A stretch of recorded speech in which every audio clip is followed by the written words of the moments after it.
evidence this is the artichoke capital of the world. I think I saw a show advertised on Netflix that was what would happen if you emptied the oceans. Well, twice a day you get to see that here. This guy's got his boat docked, is that the right word for it? Today's bike ride is from Roscoff to an island called Ile Callot. What's special about the ride is we have to time our arrival to Ile Callot. Why? Because the road in only is exposed at low tide. So we must pedal hard to make it there on time. France is one of the greatest countries to go biking. Plenty of safe paths with very few cars.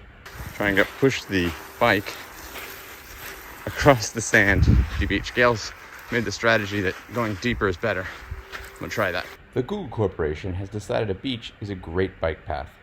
Fortunately, the water is out, so there was plenty of sand to walk on. So you come visit this marine shop and you say, hey, you're not on the water. How am I gonna get my boat in? They say, wait 6 hours and we will be waterfront property. Stop at the stop sign. There's an amazing beauty to tidal pools. We locked up our bikes and now we're looking for the path to go to Ile Callot. After our almost 2-hour bike ride, which involved a lot of adventure, bridge crossings, beach crossings, we've now found our at low water only island. And we had to leave a specific time so that we could get here.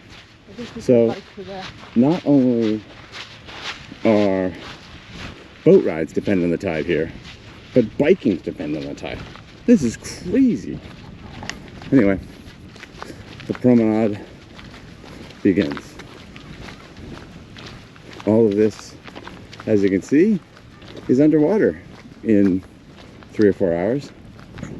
There's the fleet. There's the big red stake there, the channel marker. This guy's in his car because wouldn't want to walk. That'd tire you out. Yep, and he's got to drive fast. Go faster, dude, go faster. I love the concept that these waterfront homes are then rockfront homes. Gail wisely pointed out that we should have ridden our bikes to Ile Callot rather than locking them up. Here's the road, and here's your roadside tumbleweed, otherwise known as kelp. I became very jealous of the cyclists, as it turned out the walk out to the island was quite long, and the island was no small walk either. The yellow object is another channel marker lying in the mud waiting for the sea to come back and float it. Mission accomplished. We made it to Ile Callot. Couldn't help thinking if you lived on the island, how you'd have to wait 6 hours to get groceries some days. Legs were getting tired, tide was coming in, so we had to head back to Roscoff on the bikes. Wouldn't be as easy as you'd think. The locals have a great collection of different types of dinghies. Many of them have wheels in the stern to make it easier to drag across the rocks when the tide has gone out. I prefer the more traditional wood ones, though my back would prefer a lighter plastic dinghy. Nice little coastal road. Very steep hills. This is kind of the Anchorage that you see on the front cover of a cruising guide. It's just beyond beauty. Not that easy to deal with. Have to come in the right tide, find the right spot. As we searched for lunch, we were rebuffed several times by some obscure local Breton holiday. But finally, we found a place that was willing to fill our belly. Since our legs were a bit tired, we decided to try a different and theoretically shorter route home. But that's where the trouble would begin. Take 2. Can you tell us what happened? Well, we thought we were taking the Google Maps route, which took us through a campground, a little bit sort of winding path through the campground, through somebody's backyard, past somebody's barbecue, and then we ended up in a farmer's field, and this fence here, which you would wonder how one rides bicycles across this fence, but we managed to portage the bikes and climb over ourselves, and we're not even sure if we're in the right place. Our shortcut finally connected with a good road, but that also had problems. There was a choke point in this road that had very dangerous high-speed traffic, which then forced us up into the vineyards to avoid the choke point, adding many more K to our shortcut.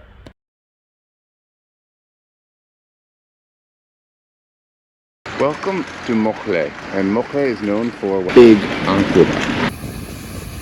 This is a great example of a marina that has a sill or a lock, and there are these big hydraulic rams. There's a beautiful still marina, no current. You have to wait to leave until the water fills in. So when entering or leaving, you come down this lane, this little, and boom, there is the key. That's the lock that keeps all the water in the marina. Without it, all the water would just head off to the sea. We're now looking at the river or ocean side of the lock. All of the mud in the background becomes river. The exposed riverbed will be eventually covered by the incoming tide. One of the channel markers actually is sitting on its side in the mud. Here's the mechanism for opening and closing the lock. And in about 3 hours, the water will come in enough, the gates will open. It looks like on the 1st of July, high tide is at 17:18. We're back in the more modern portion of the marina. Basically, you just have to come up a river for a while from Roscoff to come here. The trip up the river to Morlaix, a little bit of effort, but Morlaix is a cool town. Morlaix has a store which has a strong connection to New York. It sells teas, wines, pâtés. But what's interesting about it is how the products get to New York. They don't come by plane, they come by sailboat. We stayed at a marina with a forest in Lac du Dee, stayed at a marina with a beach in many places, a marina with a viaduct, stayed at a marina with a volcano back in Vanuatu. It's going up the stairs time. We're trying to get onto the viaduct. Gail's showing off by going in reverse. A little bit of rush now because we have a fixed schedule to get on. Oh, mes jambes sont fatiguées. This viaduct was not built by the Romans to bring water to the town, but rather built by the French in the 1860s to accommodate 2 trains. During World War II, the viaduct was bombed in order to sever a crucial link to Brest. We're viaducting now. Tourists flock to walk the middle section of the viaduct, which offers great views of the town. This is the Sunday market in Central Square, and the other side faces down to the marina, but it's too far away to see the boats. I find there is a symmetric beauty seeing down all of the barrel vaults of the aqueduct. Okay, so we spent enough time on the viaduct. We have to figure out a route to get to downtown Morlaix. Professional viaduct explorers. I'm really impressed with the Brittany region. It's full of small little towns, all with their own specific ancient charm. If you get a chance, you should definitely visit this part of the world.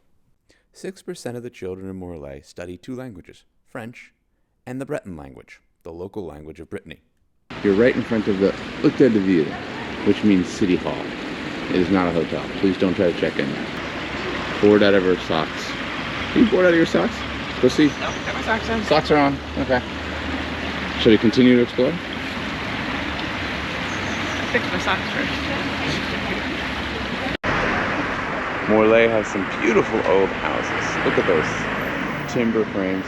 Join us as we do the morning market walk, all in the shadows of the aqueduct. This region is one of the most productive regions for growing artichokes. This is also known as the underwear region of France. What's the difference between a viaduct and an aqueduct? I guess via means it's a road, and an aqueduct is just for the water. This is the Place de Otage, and it's quite sad. In World War II, it is where the Germans collected a bunch of people and sent them off to the concentration camp. Did you know Haribo is a German company? This is the tobacco processing facility, which is, tobacco is one of the ways that the Morlaixans got rich. This guy's got an unusual setup. Looks like he's got a keel that comes in and out here. I love exploring odd boats at the marina. Here's a guy who's set up for the Baltic. He's got a big, large road on a spool at the end of his boat, right next to his barbecue. No marina is set without having a cafe.